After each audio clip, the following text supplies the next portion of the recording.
Упершыню аб мадэрнізацыі МТК загаварылі яшчэ ў маі гэтага года. Тады, падчас рабочай паездкі ў Гомельскую вобласць, прэзідэнт Александр Лукашенко даў даручэнне паскорыцца з рэалізацыяй намечаных планаў. У кастрычніку кіраўніку дзяржавы паказалі праект новага комплексу з драўляных канструкцый, вырабленых з мясцовай сыравіны. Прэзідэнт ацаніў задумку. У ліпені пачалося будаўніцтва гэтага малочна-таварнага комплексу. Кіраўнік дзяржавы Александр Лукашенко паставіў задачу паспець да канца года. І вось праз 6 месяцаў аб'ект цалкам гатовы да эксплуатацыі. У аснове перадавыя тэхналогіі будаўніцтва і сельскай гаспадаркі. Аб'ект, узведзены цалкам з айчыннай драўніны, унікальны для нашага рэгіёна. Сегодня вводится молочно-товарный комплекс, который представляет собой доильно-молочный блок с административной частью. 2 сарая, каждый по 384 головы. Значит, сарай, вот мы находимся в одном из них. Вы видите каркас из клееного бруса, это отечественное производство материала. Ну, такое необычное, скажем так, проектное решение для наших сараев.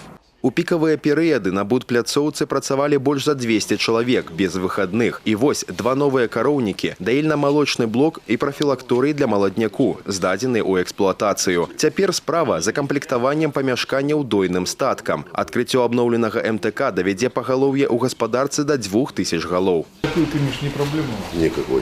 Засыпайте этот коридорчик и фильтр. А он, пойдемте посмотрите, как он.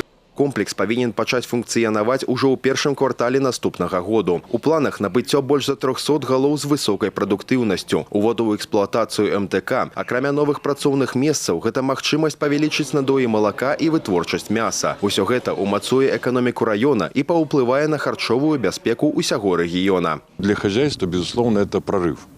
Вы видели же старые фермы, и, в принципе, они уже были не технологичны, их надо было просто, мы дальше следующие сараи будем переделывать, но вот это строительство новых 2 сараев, причем вы видели в деревянных конструкциях, мы сделали такой эксперимент, и вы видели, что деревянные конструкции позволили нам дать объем здания, мы сделали его повыше. Я думаю, что для хозяйства это будет серьезное подспорье, чтобы дальше развиваться. Для будучых маладых работнікаў малочна-таварнага комплексу адведзены 12 кватэр у новым доме ў Ляскавічах. Жыллё абсталявана газавымі катламі і плітамі. Падрадчыкі запэўнілі, што да моманту засялення жыхароў тут з'явяцца кухні, шафы і ложкі. Як адзначыў Юрый Назараў, Петрыкаўшчына дынамічна развіваецца. Прыток маладых спецыялістаў сюды несумненна працягнецца. Михаил Синицын, Владислав Козлов, телерадиокомпания «Гомель».